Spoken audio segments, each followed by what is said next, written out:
En primera plana, Carlos Herranz. Bienvenidos en Primera Plana, un programa de Radio Francia Internacional y de France 24. Esta semana ponemos el foco en la nueva guerra espacial. Ya verán qué tema tan interesante. Para ello contamos en ese estudio con dos invitados. Israel Ayala es periodista independiente especialista en temas de nuevas tecnologías. Bienvenido, Israel. Hola, Carlos. Muchas gracias por la invitación. Y contamos también con Manon Bermenús, que es periodista económica especialista en defensa y telecomunicaciones. Bienvenida, Manon. Hola, Carlos. La nueva guerra espacial hoy en Primera Plana. Bueno, pues en este 2019 hemos cumplido los 50 años de la llegada del hombre a la Luna. Parece lejano aquí el 1969. Y ahora, 50 años después, hablamos de una nueva guerra espacial, con bastantes diferencias respecto a aquella de la Guerra Fría. Ya no solo hablamos de la dicotomía entre Rusia y Estados Unidos, sino que añadimos otros actores como, por ejemplo, China, la India o Israel. Ya nadie duda de que el espacio es el próximo campo de batalla. De hecho, en las últimas semanas hemos escuchado muchas noticias. Por ejemplo, que Donald Trump ha anunciado un nuevo comando espacial, la India, que ha fracasado en su intento de llegar a la Luna, y Rusia, que ha anunciado que va a crear nuevos misiles. De todo ello vamos a hablar hoy en este tiempo, pero antes vamos a repasar, como hacemos siempre cada semana, algunas de las portadas de la prensa. El diario francés L'Humanité.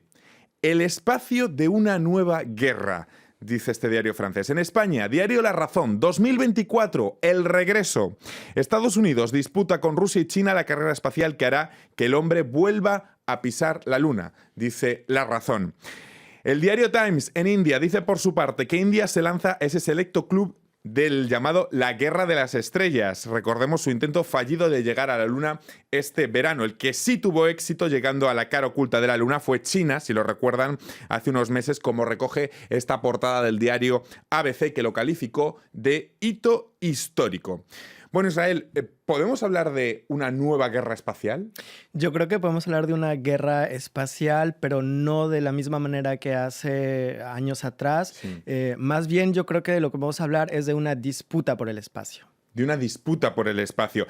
Esta disputa por el espacio poco tiene que ver con aquella de la Guerra Fría. ¿Qué paralelismos o qué diferencias hay entre ellas, Manon? Pues es que no asistimos a un enfrentamiento entre el bloqueo del este contra el bloqueo del oeste, sino a un enfrentamiento entre más actores públicos, como contamos con Rusia, con Estados Unidos, pero también con China, India, y el incremento de actores privados como SpaceX o Blue Origin, que pertenece a Jeff Bezos de Amazon. Presten atención, de todo lo que vamos a hablar hoy en el programa, mis compañeros han elaborado un vídeo para de forma didáctica entender los principales movimientos y estrategias de las potencias en esta nueva carrera espacial. La nueva guerra de las estrellas. Huele a Guerra Fría. Estados Unidos, Rusia y China se preparan para el próximo conflicto. Se juega en el espacio cercano donde orbitan satélites civiles, militares o de doble función. Estos satélites que guían tanques en el desierto, que permiten a soldados comunicarse o pilotar un dron de reconocimiento. Las grandes potencias militares están desarrollando armas espaciales. La defensa china tiene la mira en satélites que pueden sacar a otros de órbita. La rusa ha optado por un láser destructor y la estadounidense está por crear una nueva defensa espacial de aquí al 2020. Washington quiere también alejarse del RD-180 ruso, que durante más de 20 años ha puesto en órbita a bajo costo los satélites estadounidenses. Jeff Bezos y Elon Musk, los gigantes de la neoconquista espacial, se están repartiendo el pastel millonario de lanzamiento de estos objetos. Desde ya un satélite puede espiar a otro o modificar sus funciones. Para defenderse, el que es atacado puede interferir la señal del atacante o alejarlo. La ministra de Defensa francesa admitió que un satélite francés tuvo que recurrir a estas técnicas ante un artefacto ruso que se había acercado demasiado. Francia está por integrar un nuevo comando dedicado al espacio en donde no existe una reglamentación. Expertos advierten que la defensa francesa es peso pluma ante Washington, Moscú o Pekín, y esto no tiene nada de ciencia ficción. Ya ven qué interesante. Bueno, Israel, Trump ha lanzado en las últimas semanas, ha anunciado ese nuevo comando espacial, el llamado Spacecom, que espera garantizar la hegemonía estadounidense respecto a otros actores, como hemos visto en el vídeo, como son Rusia o China. ¿Hasta qué punto está amenazada esa hegemonía estadounidense? Bueno, tenemos a un actor, por ejemplo, como China, que puede ser una gran competencia para todo lo que está haciendo Estados Unidos en el espacio, ¿no? Por ejemplo, hace poco salió un reporte en la revista Forbes en donde Estados Unidos veía como una real amenaza, sobre todo no a Rusia, sino a China, sobre todo en temas de espionaje, sobre todo en sus satélites, ¿no? Porque lo que está aquí en juego no es una guerra espacial o una guerra de las galaxias como vemos en las películas, sino más bien se trata de proteger todo el equipo que cada país tiene en el espacio, ¿no? Entonces se trata de proteger informaciones, de saber qué está haciendo los otros países, qué tecnología están utilizando, y Estados Unidos también lo que quiere hacer es asegurar su hegemonía espacial, ¿no? 50 años después de la llegada del hombre a la Luna en aquel 1969, lo cierto es que la Luna vuelve a interesar. Hace pocas semanas India fracasaba en su intento de llegar a la Luna. Manon, ¿por qué estos intentos por volver a la Luna? ¿Interesa volver a la Luna? ¿Merece la pena invertir por volver a la Luna o no? Sí, hay para mí 3 razones de volver de nuevo a la Luna. Es que para una potencia es una forma de decir, pues soy una potencia mundial y tengo que ser presente en el espacio. Segunda razón para mí es también la explotación de los recursos minerales de la Luna. Se dice que hay agua y que con esa agua se puede producir hidrógeno que puede ayudar con los cohetes de irse más allá que la Luna. Y también la tercera razón es la Luna puede servir de base para ir más allá de la Luna. Se dice que la Luna va a servir de próxima Estación Espacial Internacional. Para irse en marzo, por ejemplo. Paradójicamente, junto a esta carrera especial, lo cierto es que hay proyectos de cooperación en común entre potencias. De hecho, se está hablando ahora mucho de la aldea lunar, una gran base en el satélite con la participación de varias potencias. ¿Esto ya está en marcha, Israel? Es un proyecto y es un proyecto que tiene un origen europeo. Lo que Europa quiere hacer es tratar de colaborar con distintas potencias espaciales, por ejemplo, Estados Unidos, China, en proyectos comunes hacia la Luna, ¿no? ¿Por qué es tan importante esta colaboración? Porque un solo país no puede hacer un viaje, por ejemplo, a Marte solo. Sería muy caro, se necesitan muchos recursos y se necesita mucha tecnología. Entonces, lo que se está tratando de hacer, o lo que está tratando de hacer Europa, es tratar de unificar, no de unificar, sino más bien de hacer, compartir todas estas informaciones para poder realizar estas expediciones que son muy costosas y necesitan de cierto conocimiento tecnológico. Y antes nos comentaba Manon otra de las grandes diferencias que hay respecto a esta carrera especial respecto a la de la Guerra Fría, que es la entrada de actores privados, como Jeff Bezos, como Elon Musk, el magnate director general de SpaceX. La carrera espacial privada, ¿qué dimensiones tiene sobre las agencias nacionales como la NASA, Manon? Pues hay un lazo muy fuerte entre esas agencias nacionales y los actores privados. Por ejemplo, si tomamos SpaceX, SpaceX sobrevivió gracias a un pedido de la NASA de 1.4 mil millones de dólares. Sí. Y ese lazo es muy importante porque esos sectores privados pertenecen a estados y eso tenemos que subrayarlos.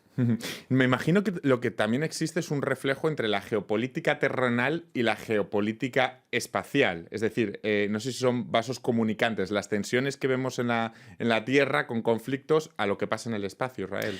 Bueno, son, digamos que, terrenos diferentes y se juegan de manera diferente, ¿no? Entonces, por ejemplo, la geopolítica que podemos tener aquí en la Tierra entre Estados Unidos y China, por ejemplo, con esta guerra comercial, pues en aquí en la Tierra hay una gran pelea, ¿no? Por estos problemas comerciales, pero, por ejemplo, vemos que Estados Unidos colabora en ciertos aspectos en el espacio con China, ¿no? Entonces es un poco, a veces son contradictorias esta geopolítica. Por ejemplo, la Unión Europea colabora también con China en el espacio y, sin embargo, aquí en la Tierra, o sea, en la vida común, pues siempre hay estas presiones, ¿no? Por la cuestión de derechos humanos. Entonces vemos que a veces la geopolítica terrestre no es igual a la geopolítica espacial.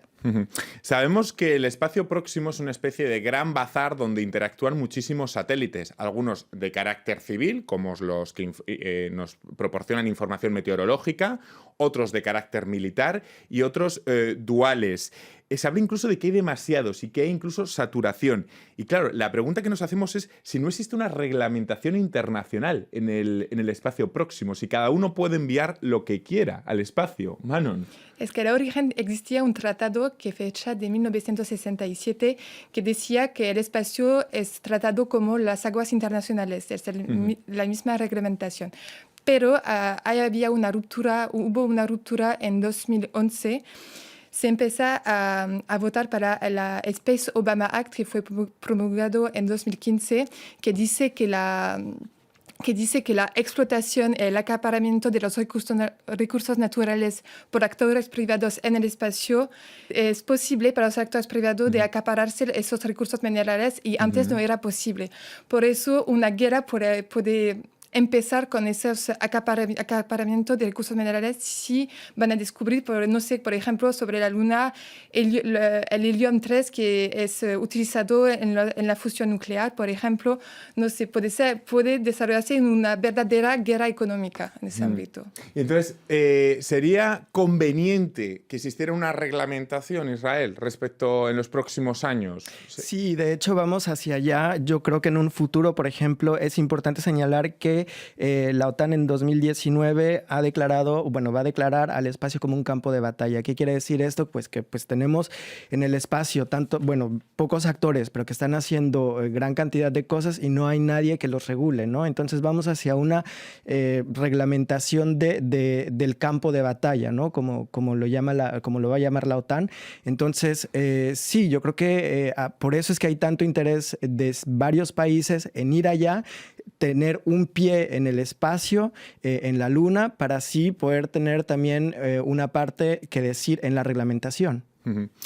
Ya ven, muy interesante cómo se presenta esta nueva carrera espacial. Nosotros nos vamos a ir unos instantes a hacer una pausa. Despedimos en este punto a los telespectadores de France 24 y continuamos nosotros aquí en Primera Plana.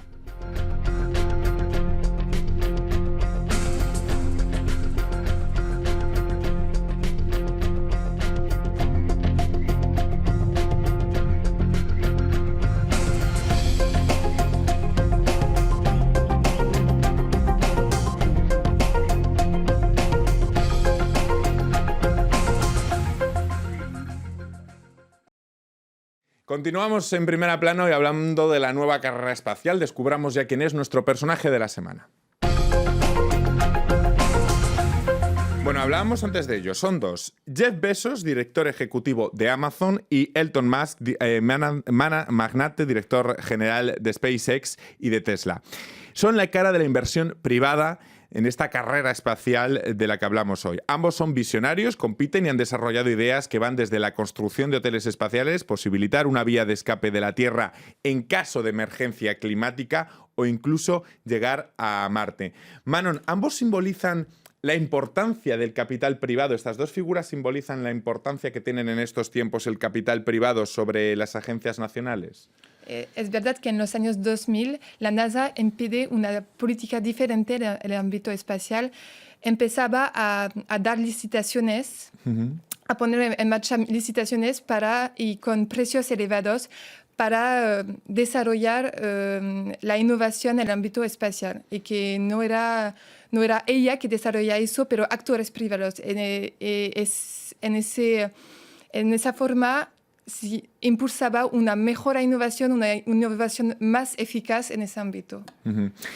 Aunque ahora demos muchas cosas por sentadas, me imagino que, claro, si pensamos lo que era en los años 2000, pensar que cualquiera de ellos podría competir contra un mastodonte como la NASA en su propio terreno era una ocurrencia, no sé, os pregunto a los dos, de pensar que una persona es un megalómano o que son tipos que entendemos que tienen mucha fe en sí mismos, mucha confianza en sí mismos, ¿no, Israel? Y también que tienen mucho dinero. Eso por supuesto, ¿no? que tienen mucho dinero, es esencial. Pero yo creo que no es competencia con la NASA, porque no hay que olvidar que ellos tienen partenariados, claro, o sea, tienen convenios colaboran con la NASA. Entonces ellos son, digamos, un instrumento de la NASA para llegar también al espacio, ¿no? Eso permite reducir costos, permite también que ellos suministren insumos al espacio, por ejemplo, pero también no hay que olvidar que hay una lucha de egos entre estos dos personajes, ¿no? De estas dos empresas privadas, y tampoco no hay que olvidar que, por ejemplo, hay actores que financian exploraciones espaciales. De hecho, el programa israelí, que bueno, desafortunadamente falló, fue financiado con fondos privados, ¿no? Entonces, sí tiene un peso importante la parte privada, y yo creo que también con este deseo de tener viajes espaciales, pues va a reducir costos, y yo creo que esta colaboración con la NASA va más bien por ese camino, ¿no?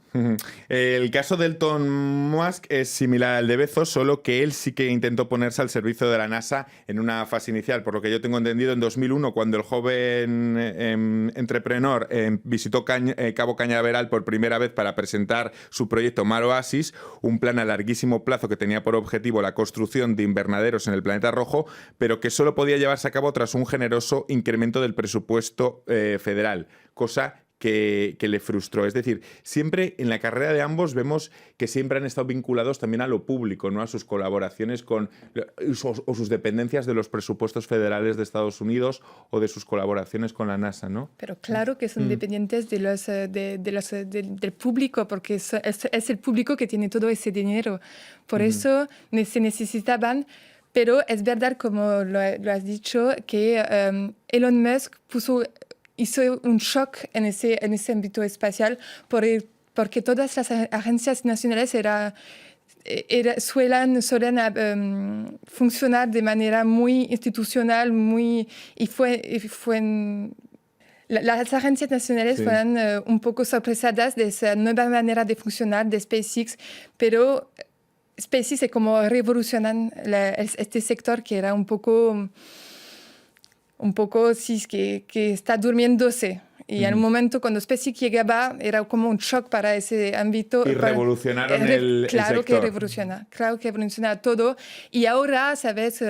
Las agencias nacionales empiezan a pensar como SpaceX está más en la innovación, más en el futuro. Y yo creo que los actores privados sí dinamizan un poco ese sector que estaba durmiéndose a un momento. Lo dinamizan los actores privados y también lo dinamizan las otras potencias que han llegado. Podemos hablar de unas potencias, si estáis de acuerdo, de primera fila, que serían Rusia, Estados Unidos y China, y luego hablemos de las que están en segunda fila, que por ejemplo podríamos hablar de la India, de Israel o de Francia, es decir, de esas potencias que están en esta carrera espacial situadas en una segunda fila. Por ejemplo, Francia anunciaba este verano la creación de un comando especial coincidiendo con el 14 de julio. ¿Qué rol puede desempeñar Francia en todo esto, Israel? Pues yo creo que lo que quiere hacer primero es ver qué es lo que están haciendo los demás, ¿no? Sí. Y también proteger sus intereses, porque, bueno, se han dado cuenta que se le han perdido satélites o que, por ejemplo, hay ciertas no sé, ciertas cosas de espionaje, por ejemplo, en sus sistemas. Yo creo que todo va por allí y no hay que olvidar lo que dijo la ministra de Defensa francesa. Florence Parly dijo, se trata de una defensa espacial necesaria y esencial, ¿no? Entonces son dos palabras claves que hay que tener en cuenta, ¿no? El gobierno francés lo que quiere ver es estar allí, saber qué se está haciendo con sus instrumentos o con los instrumentos, ver, observar. Es un poco como también esta cosa de espionaje, ¿no? Así es, claro Sí, que Manon. es como el espionaje para mí, porque no es una guerra oficial, sino más espionaje, ¿sabes? Cuando un satélite es destruido, no sabemos nunca el origen del satélite destruido, por eso es un poco como se espían. Y hace un año la ministra de la Defensa, Florence Parly, había declarado que había un satélite franco-italiano que estaba espiado por un satélite ruso. Por eso, a cambiar de paradigma, se pasa de la observación a la protección de los intereses. Y eso es un verdadero cambio en el ámbito espacial para la Francia. No sé, ¿estás de acuerdo, Manon, con esa, digamos, separación que hacía yo al principio de hablar de tres potencias principales, Estados Unidos, Rusia y China, y luego una segunda fila de potencias en las que estaría Francia, la India o Israel? China va a superar a Rusia. Hablamos de Rusia, Sí. pero se dice que en los años que vienen el presupuesto de China, que ahora es de 8.000 millones de dólares, van a superar el de Rusia. Por eso yo creo que este enfrentamiento va a ser muy fuerte, sobre todo entre los Estados Unidos y China. Pero debemos subrayar también que el presupuesto federal, el presupuesto en el ámbito especial de los Estados Unidos es de más de 40.000 millones de dólares. Es mucho decir, más alto todavía que está con todos los países. Por eso Es decir, Israel, todavía hablamos de que Estados Unidos, la dimensión de Estados Unidos, para que podamos hacernos una idea, está mucho más disparada de lo que es el resto. Aunque nosotros hagamos estas comparativas, en realidad hablamos de un primero de la fila y el resto. Y de ahí, por ejemplo, lo que podemos poner como comparación es el programa espacial de India, ¿no? Por ejemplo, que es de bajo costo, usa tecnología local y cuesta una mínima parte de lo que, por ejemplo, podría haber invertido Estados Unidos, ¿no? En desarrollo. Y es algo a lo que vamos. Y eso pues tiene como varias vertientes. India también tiene un interés económico y científico en estar en el espacio, ¿no? Hay toda una industria. No solamente es estar en el espacio, sino lo que se puede hacer lo que se puede hacer desde el espacio, ¿no? Enviar señales de comunicación, hacer investigaciones, hacer convenios con empresas privadas para, otorgar contratos. Entonces hay también un interés económico que está detrás de eso, ¿no? De hecho, el financiamiento, o sea, todo lo que viene de las ganancias de la investigación espacial se hace mayoritariamente en el ámbito privado, ¿no? Manon. Y, también yo quería decir que en el ámbito de reglamentación, si ningún país se afirma en ese ámbito, son los Estados Unidos que van a definir todas las reglas en el ámbito espacial. Y los países, si quieren un poco afirmarse y decir, pues yo quiero mis reglas, tienen que decirlo ahora, porque si no hacen nada, son los Estados Unidos que van a dominar todos los otros países en ese ámbito. En cualquier caso, en el caso de India sí que hablamos de una financiación 100% pública. Exactamente, allí sí. Allí sí. Bueno, ya ven qué interesante está todo el tema de la carrera espacial. Nosotros vamos a dedicar en los últimos minutos hoy del programa a una contraportada un poco distinta y diferente. Vamos a hablar de una especie de aplicación de todo lo que estamos hablando un poco a nuestra vida corriente. Abramos la contraportada.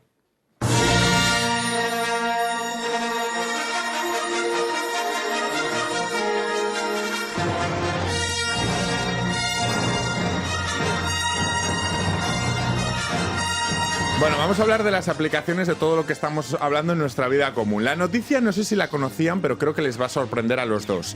El combate con espada láser es reconocido como deporte oficial en Francia. ¡Wow! La Federación Francesa de Esgrima reconoció el pasado 11 de febrero, atención, al combate con espada láser popularizado en la película Star Wars como una disciplina más. Por cierto, que ya puede practicarse en varios clubes aquí en Francia y que tiene otras 3 subdisciplinas. Tiene la coreografía, el combate y las técnicas. ¿Creen que va a llegar a ser deporte olímpico, Manon? Es que no lo sé, pues. No lo conocíais, ¿no? No, ¿Qué? pero Yo lo visualmente sabía, es yo lo interesante. sabía que era así reconocido. Pues sí, gente que quiere hacer este deporte, ¿por qué no? Tienen ese derecho. La ficción del pasado marca nuestro presente, cosas que hace pocos nos parecían completamente inimaginables, Israel, y que ahora son una realidad. O sea, cosas que nos podrían llegar a parecer completamente sorprendentes, o una fake news, que esto llegara a convertirse en deporte nacional, y es algo que ya es una realidad. Es súper impresionante, ¿no? Como algo que pensamos que suena muy extraño, exorbitante, que se llegue a convertir en realidad, ¿no? No sé, quizá visualmente, como decía antes, visualmente es muy interesante. Ahí tenemos las imágenes, ¿no? Yo sé que es un buen espectáculo. Después de eso, pues no sé si haya mucha diferencia entre esto y el deporte tradicional, ¿no? Lo que es impresionante es la influencia de una película como Star Wars sobre el mundo, ¿sabes? Que ahora se vuelve en un verdadero deporte. Nunca se podía imaginar que una película tenía un impacto tan fuerte.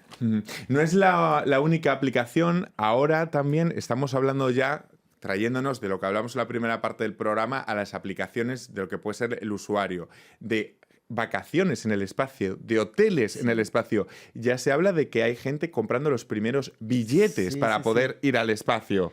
Cuestan $250,000. $250,000 para los que puedan ¿Ida y ir. vuelta o ida y ya Solo veremos? 90 minutos. Estar Sí. 90 minutos en el espacio y se prevé que sean vuelos que se efectúen cada 32 horas, ¿no? Es una empresa que se llama Virgin Galactic quien los está ofreciendo. Es toda una industria y finalmente es un poco también como cualquier otro medio de transporte, ¿no? Hay que hacerlo rentable. De hecho, ya hay varios vuelos que están programados o esperemos que que se efectúe con éxito, pero hay toda una industria detrás.